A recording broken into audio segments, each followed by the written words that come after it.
ప్రపంచ ఫుట్బాల్ దిగ్గజం messy charity కోసం ఆయన భారత పర్యటనలో ఉన్నారు. భారత పర్యటనలో భాగంగా కోల్కతాలో ఆయన మ్యాచ్ ఆడతారని తన అభిమానులు భావించి 12,000 రూపాయలు టికెట్ కొనుక్కొని వారు స్టేడియంకి వచ్చారు. అయితే మెస్సీ కేవలం 10 నిమిషాలు మాత్రమే ఉండి అక్కడ మ్యాచ్ ఆడకుండా వెళ్ళిపోవడంతో ఆయన అభిమానులు అసంతృప్తికి లోనయ్యారు. దాంతో స్టేడియం మొత్తాన్ని దగ్ధం చేసేటువంటి ప్రయత్నం చేశారు. దీని మీద మనం పూర్తి స్థాయిలో విశ్లేషణ చేసుకుందాం. ప్రస్తుతం మనతో పాటున్నారు ప్రముఖ రాజకీయ విశ్లేషకులు, ప్రముఖ సీనియర్ జర్నలిస్ట్ దుర్గావడ్లమాన్ గారు. వారితో మాట్లాడదాం. మేడం నమస్తే. మేడం, మెస్సీ పర్యటన కోల్కతాలో కొంత గందరగోళాన్ని అయితే నింపింది. దానికి కారణం ఏంటంటే మెస్సీ అభిమానులు 12,000 రూపాయలు వెచ్చించి టికెట్ కొనుక్కొని వారు స్టేడియంకి వచ్చారు మెస్సీ ఆట చూద్దామని. అయితే మెస్సీ ఆడకుండానే అక్కడ 10 నిమిషాలు ఉండి వెనుతిరగడంతో వారందరూ అసంతృప్తికి లోనయ్యి ఆ స్టేడియంని దగ్ధం చేసేటువంటి ప్రయత్నం చేశారు. ఏంటి, దీన్ని ఎలా చూడాలంటారు? అసలు ఈ ఘటనలో ఏం జరిగింది? అంటే కలకత్తా సాల్ట్ లేక్ స్టేడియంలో ఇవాళ మెస్సీ ఆడాలి, ప్లస్ ఆయనది 70 అడుగుల విగ్రహం ఒకటి ప్రతిష్ఠించబోతున్నారు. అయితే ఇక్కడ ఏం జరిగిందంటేనండి, అంటే ఇవాళ నిర్వాహకుల్ని మమత అరెస్ట్ చేయించింది. నిర్వాహకులను అరెస్ట్ చేసేస్తే సమస్యకి పరిష్కారం దొరకదు కదా. వీళ్ళకి వెనక్కి డబ్బులు ఇచ్చేయమని చెప్పింది, ఇప్పించేస్తోంది ఎవరికి? అభిమానులకి. ఇక్కడ పూర్తిగా మమత గవర్నమెంట్ విఫలమైంది. అంటే అభిమానులకి సరైన విధంగా వాళ్ళు అంటే మెస్సీ చేత ఆడించలేకపోవటానికి కారణం ఏంటంటే మెస్సీ రాగానే అక్కడ ఉండే సెలబ్రిటీస్ కావచ్చు, లేకపోతే రక్షణ కల్పించాల్సిన పోలీసు ఉన్నతాధికారులు కావచ్చు, అంటే ఇక్కడ నిర్వాహకుల నిర్లక్ష్యమా లేదంటే ప్రభుత్వ వైఫల్యం? కంప్లీట్ ఉన్నతాధికారులు కావచ్చు, రాజకీయ నాయకులు కావచ్చు, వాళ్ళందరూ మెస్సీతో సెల్ఫీలు దిగటానికి, ఆటోగ్రాఫ్లు తీసుకోవటానికి మీద పడిపోయారు. సో దాంతో టైం అంతా వేస్ట్ అయిపోయింది. వేస్ట్ అయిపోయాక ఈలోగా అభిమానులు దూసుకొచ్చేసారు లోపలికి, స్టేడియంలోకి. వచ్చినప్పుడు ఇంకా ఇతన్ని పక్కకి తీసుకెళ్ళిపోయారు. మీరు చెప్పినట్టుగా అతని స్టేడియంలో ఆడటానికి కూడా టైం లేకపోయింది. దాంతో వీళ్ళందరూ కూడా ఆగ్రహానికి గురయ్యి అభిమానులంతా కూడా కుర్చీలు పగలగొట్టి నానా రభస చేశారు. సో అప్పుడు మమత వెంటనే ఆవిడ అభిమానులకు కావచ్చు, మెస్సీకి కావచ్చు సారీ చెప్పి ఆవిడ వాళ్ళకి టికెట్ డబ్బులు వెనక్కి ఇమ్మంది. 12,000 కదా ఒక్కొక్క టికెట్. సో ఒక మహిళ అయితే ఒక సెల్ఫీ కూడా రిలీజ్ చేసింది. మెస్సీని చూడాలని మా పిల్లలు పొద్దున్న నుంచి ఆశగా ఎదురు చూశారు, వాళ్ళకి అంత అభిమానం అతనంటే, కానీ చూడలేకపోయారు. ఇదేదో స్కామ్ లాగా ఉంది అంటే వెనకాల నుంచి వాళ్ళ పిల్లాడు ఇదొక బిగ్ స్కామ్ అని అరుస్తూ ఉన్నాడు. అంటే ఇదంతా కూడా అంటే ఇది ఇక్కడ నేను అన్నది ఏంటంటే, మీరు అన్నారు కదా నిర్వాహకులు తప్ప అని. నిర్వాహకులు ఊహించుండకపోవచ్చు. అంటే వీళ్ళందరూ ఇట్లా సెల్ఫీ తీసుకుంటారు. ప్రపంచ ఫుట్బాల్ దిగ్గజం మెస్సీ వస్తున్నాడంటే ఇంత క్రౌడ్ ఉంటుందని కానీ లేకపోతే పరిస్థితులు ఎలా ఉంటాయి అనేది నిర్వాహకులు ఊహించకపోవడం తప్పే కదా. అది ఇక్కడ నేను అన్నది అది కాదు మీతోటి. నిర్వాహకులు ఊహించింది ఏంటంటే ఉన్నతాధికారులు, సెలబ్రిటీస్, రాజకీయ నాయకులు, సెలబ్రిటీలు తీసుకొచ్చిందే వాళ్ళు కదా. తీసుకొచ్చిన వాళ్ళు సెల్ఫీలు దిగుతారు, లేకపోతే వాళ్ళు ఆటోగ్రాఫ్లు తీసుకుంటారని ఎవరైనా ఊహిస్తాడంటే నిర్ణీత కాలానికి. ఏంటంటే మీరు అన్నది కరెక్ట్, నిర్వాహకుల లోపం ఎంత ఉందో వీళ్ళు తీసుకోవటం కూడా తప్పే కదా అంటున్నాను నేను. వాళ్ళని కంట్రోల్ చేయాలి కదా. ఇప్పుడు మీరు చెప్పి తీసుకురావాలి. అలాంటప్పుడు వాళ్ళు వచ్చి అక్కడ పోలీసు ఉన్నతాధికారులు కూడా తీసుకోవటం ఏంటి సెల్ఫీలు, పొలిటీషియన్స్ తీసుకోవటం ఏంటి? వాళ్ళకి తెలియదా ప్రజలు ఆగ్రహవేశాలతో ఉంటారని? ఇక్కడ వీళ్ళ తప్పే కదా అంటున్నాను నేను. తప్పు అందరిది అంటున్నా.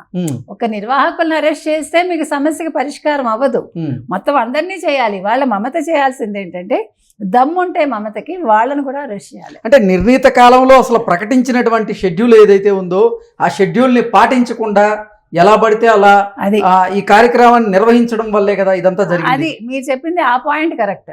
ఇప్పుడు మీరు ఒక షెడ్యూల్ ప్రకారం వెళ్ళాలి, మీకు చేత కాకపోతే క్యాన్సిల్ చేయాలి షో. ముందే అనౌన్స్ చేసి మెస్సీని వెనక్కి తీసుకెళ్ళిపోయి వాళ్ళ డబ్బులు వాళ్ళకి వెనక్కి ఇచ్చేయాలి. వచ్చాక వీళ్ళు తీసుకోవటం సెల్ఫీలు, అది తప్పంటున్నాను నేను. ఇప్పుడు మీకు నిర్వాహకులది ఎంత తప్పు ఉంటుందో. ఇప్పుడు ఇన్ని జరిగాయండి మనకి భారతదేశంలో. అంటే ఊహించని చాలా కెలామిటీస్ జరుగుతూ ఉంటాయి. స్టాంపీడ్లు జరుగుతున్నాయి. ఇవాళ ఒక అదృష్టం, స్టాంపీడ్ జరగల కలకత్తాలో. ఇవాళ స్టాంపీడ్ ఒక్కటి జరగలే, అదొక అదృష్టం కదా.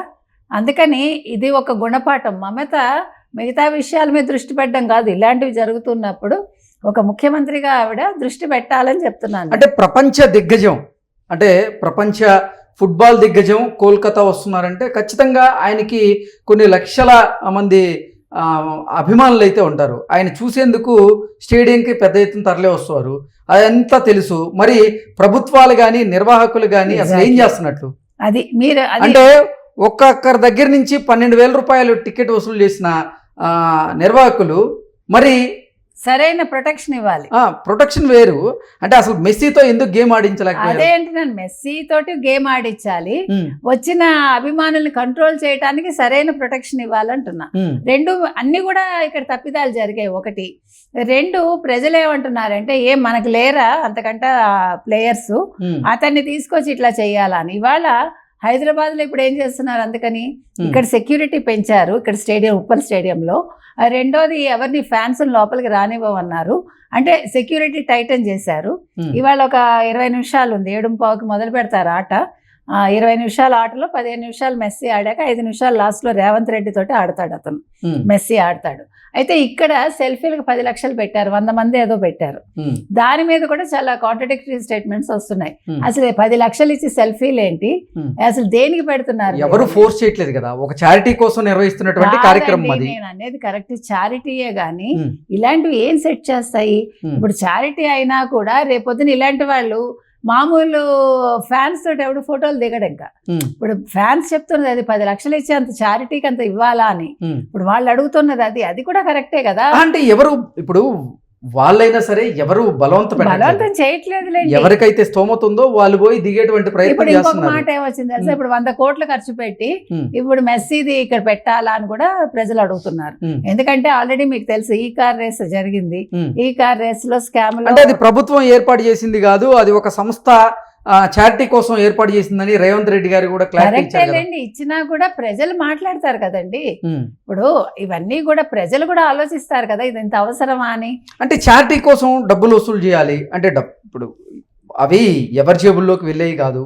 ఒక చారిటీ కార్యక్రమం కోసం మేము ఏర్పాటు చేస్తున్నాం అంటూ నిర్వాహకులు చెప్తున్నారు. ఆ చారిటీ కోసమే అసలు మెస్సీ ఇండియా పర్యటనకు వచ్చాడు, లేకపోతే ఆయన రావాల్సిన అవసరం లేదు కదా. ఒక చిన్న యాడ్ చేస్తే కొన్ని వేల కోట్ల రూపాయలు ఆయన అకౌంట్లో పడతాయి. అలాంటిదేలేండి. ఏది ఏమైనా ఇప్పుడు మనకి ఏమైతుందంటేనండి, ఇదివరకుట్లా కాదు, సోషల్ మీడియా వచ్చాక అభిమానం పెరిగిపోతుంది. మీకు చాలా చిన్న, ఇదివరకంటే ఇలా ఇంత ప్రజలు వచ్చే అవకాశం కూడా లేదు. ఇప్పుడు ఏదైనా చిన్నది జరుగుతోందంటే, హ్యాపెనింగ్ అంటేనే ప్రజలు వచ్చేస్తున్నారు, డబ్బులు కూడా ఖర్చు పెడుతున్నారు. సో స్టాంపీడ్లు జరుగుతున్నాయి, రకరకాల ప్రాబ్లమ్స్. ఇప్పుడు ఇక్కడ ఎవరిని మీరు బ్లేమ్ చేస్తారు, అది నేను అంటున్నా. కాబట్టి ఇలాంటివి ఏర్పాటు చేయాలా అని ప్రజలు అడుగుతున్నారు. నా పాయింట్ మీకు అర్థమైంది కదా. ఏర్పాటు చేయడం తప్ప ఒప్ప పక్కన పెడితే, ఇప్పుడు ఏదైనా జరిగితే జరగరాంది, ఇప్పుడు కలకటాలో జరిగినట్టు ఎవరు బాధ్యత వహిస్తారు? అది అంటూ నిర్వాహకులే బాధ్యత వహించాలి, ప్రభుత్వం బాధ్యత అంతే. అదే జరుగుతుంది. ఇప్పుడు మమతా బెనర్జీ ఒక నిర్వాహకుల్ని ఇది టార్గెట్ చేయడం తప్పని నేను అన్న, అంతే. వాళ్ళని ఈరోజు హైదరాబాద్ కూడా వస్తున్నారు మెస్సీ, ఆల్రెడీ వచ్చేసారు. మెస్సీతో పాటుగా స్టేడియంలోకి రేవంత్ రెడ్డి అలాగే రాహుల్ గాంధీ కూడా వెళ్ళబోతున్నారు. ఏంటి, ఏం జరగబోతుంది ఇక్కడ? అంతా బాగా సజావుగా జరుగుతుందని అనుకుందామండి. ఇవాళ అంటే ఇంకొక కమెంట్ ఏమొచ్చిందంటే, అంటే ఇది మనం ప్రజలు అంటున్నదే చెప్తున్నాము. ఇప్పుడు రేవంత్ రెడ్డి ఎలా ఆడతాడో ప్రజలు చూడాలా అని కూడా అడుగుతున్నారు. ఇప్పుడు మెస్సీ తోటి అంటే మనుషులు ఇప్పుడు ఎట్లా తయారయ్యారంటే దేనికి వెరవట్లే మాట్లాడటానికి. ఇదివరకుట్లా కాదు అభిమానాలు అనేవి, అది నేను చెప్తున్నా. కాబట్టి అంటే ఇంత 100 కోట్లు ఖర్చు పెట్టి, ఓకే చారిటీ కావచ్చు, మరొకటి కావచ్చు, ఇవన్నీ అవసరమా? ఇప్పుడు ప్రతిదానికి ఏమవుతుందంటేనండి, ఈవెన్ మనకి ఏమంటారు, ప్రతిదీ డైవర్షన్ అయిపోతుంది, ట్రాఫిక్, ప్రజలు ఇబ్బంది పడ్డం, ఇవన్నీ అవసరమా అని ఆలోచిస్తున్నారు. ఎందుకంటే మంది జీవితం వేగం అయిపోయింది కాబట్టి ఈ వేగంలో ఇవన్నీ కూడా రకరకాల అంశాలు ప్రస్తావనకు వస్తున్నాయి. ఇక్కడ మంచి చెడు ఎవరం ఏది చెప్పలేం. కాకపోతే ఏంటంటే సందర్భాన్ని బట్టి ఇవాళ ఏమీ జరగలేదు, సజావుగా అయిపోయింది అనుకోండి, ఎవడు దాని గురించి మాట్లాడు.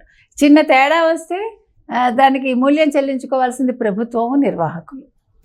ఓకే అండి, థ్యాంక్ యూ.